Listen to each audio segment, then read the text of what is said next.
மூத்த வெற்றிப்பட இயக்குனர் சிங்கீதம் சீனிவாசராவ் இயக்கத்தில் வெளிவந்துள்ள படம் சிங்கீதம்.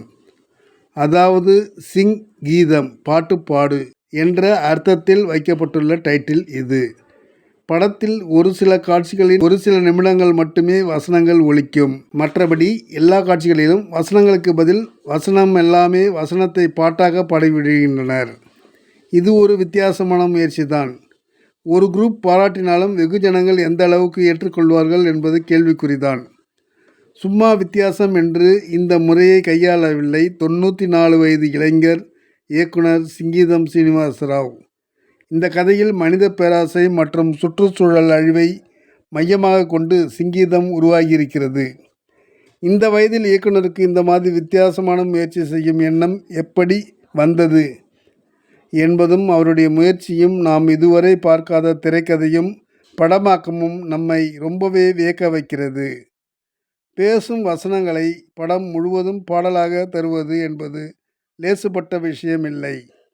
இதன் பின்னால் எவ்வளவு மெனக்கடல் இருக்கிறது என்பதை உணர முடிகிறது. எப்போதாவது ஒரு முறைதான் இது போன்ற அபூர்வ படைப்பை பார்க்கும் அனுபவம் நமக்கு வாய்க்கும்.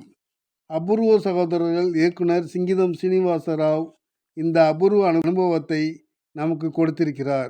இந்த புதுமையான படத்தில் நாடகத்தன்மை, மெதுமெதுவாக நகரும் திரைக்கதை என்பதெல்லாம் தவிர்க்க முடியாத ஒரு விஷயம்தான். சிங்கீதம் சீனிவாசராவ் இயக்கியுள்ள இப்படத்தை நாக் அஸ்வின் தயாரித்திருக்கிறார். மிக வித்தியாசமான பிரமாதமான இசையை தந்திருப்பவர் தேவி ஸ்ரீ பிரசாத் ஆச்சரியப்படுத்துகிறார். சிங்கீதம் சீனிவாசராவுடன் இணைந்து இந்த திரைக்கதையை உருவாக்கியிருப்பவர்கள் கௌதமி சல்லகுல்லா, சஷாங்க் சிந்தலபூடி, ரத்னா ஸ்ரீகர், நந்தி கிஷோர், ஈமானி, ராகுல் வி ராஜேஸ்வர் இத்தனை பேர் சேர்ந்துதான் இந்த திரைக்கதையை எழுதியுள்ளனர்.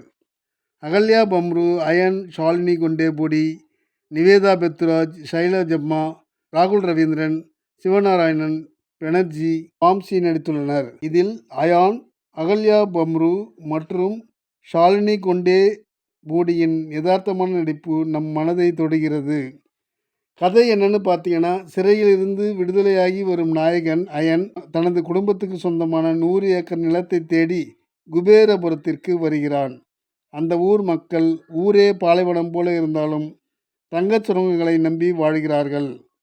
தன் நிலத்திற்கான பணம் கிடைத்தவுடன் ஹீரோ சயான் அங்கிருந்து வெளியேற நினைக்கிறான். பேச்சு இல்லாமல் பாடல் பாடி பதில் சொல்லும் கடவுளின் சாபத்திலிருந்து ஊர் மக்கள் தப்பித்தனரா என்பது மீதி கதை.